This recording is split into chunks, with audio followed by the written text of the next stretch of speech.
If you all weren't aware, I'm actually an ordained minister. And you're probably wondering, you're lying. You're definitely not an ordained minister. An ordained minister definitely was at my church the other day, going ahead and being the person to help us get married and this, that, and the third. Yes, I can do that too. And if you're not aware, I have been an ordained minister for probably over a year now, or about a year now, okay? So I'm gonna give you the tips on how exactly you can become an ordained minister yourself and how you can actually become wealthy and use this as a tax strategy and a way for you to actually build your business and also donate to charity. So let's go ahead and get right into it. So let's talk about the original definition of what an ordained minister is. So I'm gonna go ahead and share my screen so you can see exactly what this is right now, okay? So this isn't this, and if you can see me, I'm right here.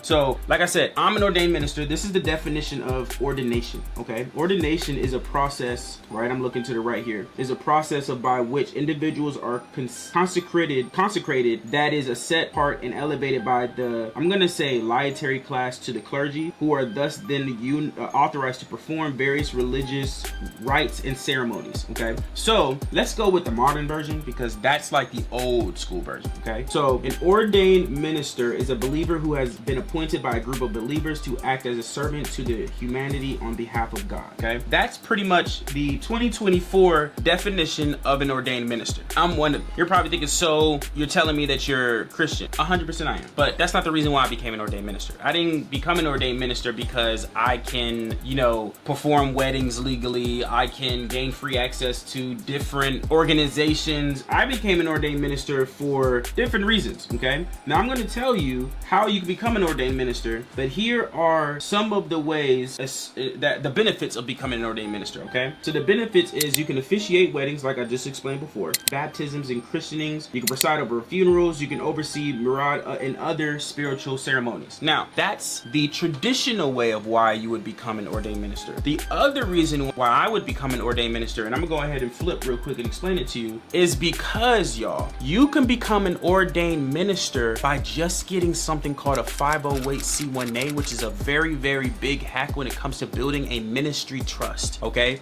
Big hack, okay? Now, what does this mean? A 508c1a is also part of the IRS code. If you're unaware, you have 501c3 for the nonprofits, but there's 500 codes, okay? There's 500 to, I think, 510 or something like that. There's many of them. I don't know all of them off the top. I just know the ones that pertain to my tax code and what I'm trying to get done. So 501c3 and 508c1a are very similar, but not the same, okay? So 501c3 is dealing with nonprofits. 508c1a is dealing with church and nonprofits. Now you're probably wondering, well, Marcus, I don't have a church, so why would I get a ministry trust? Great question. A ministry trust is not just for a church, y'all. And the church is, you can define whatever church is to you. So the reason why I became ordained is because in order for you to have a 508c1a under a ministry or charitable trust, you have to become ordained as one of the policies and procedures in it, at least how we created it, right? And so when it comes to becoming a ordained minister, it allows us certain benefits. We aren't in the same tax laws or tax codes as a normal individual. We're now under the religious side when it comes to taxes, which means that we can write a bit more taxes off. Like, think of it this way. Back in the day, when you had the medieval times and all these other things, what was the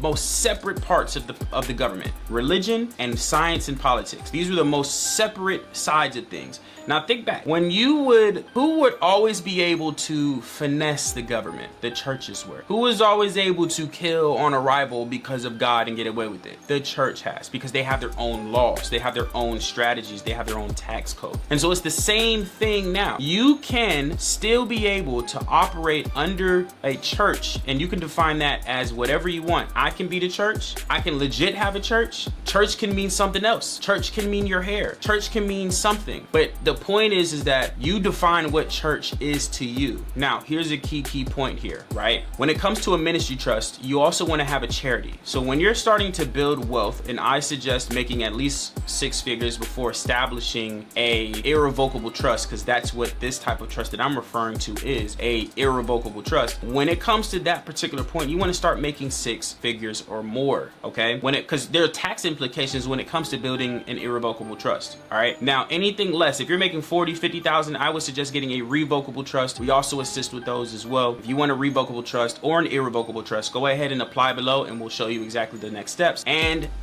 plus with those things, if you also want to learn how to build a family business to actually build generational wealth and be able to pass things down to your family the right way using and leveraging trusts, go ahead and click and apply below as well. Now, when it comes to establishing the ministry and becoming ordained, right? Every part of your income, you want to, well, yearly, on an annual basis, you want to donate minimum 5% of your income to a charity, okay? Now, most people would pick Red Cross. Most people would pick a different other charities when it comes to stuff like that when you're making money. Now, and this is why the ministry trust is so important. I can donate to my own charity, right? And guess what my charity is? A family foundation, okay? So I can donate to my own family foundation, and then a foundation, if you don't even know this hack, a foundation you can also borrow against to be able, as a loan, to be able to invest in businesses. AKA, who does this the most? Rolex, right? Rolex, people think is a non-profit. People think it's a for-profit business, and then they thought it was a non-profit business, and it's neither. It's actually a foundation, a family foundation. And a family foundation you can make profit for, and no one needs to know how much money Rolex makes, because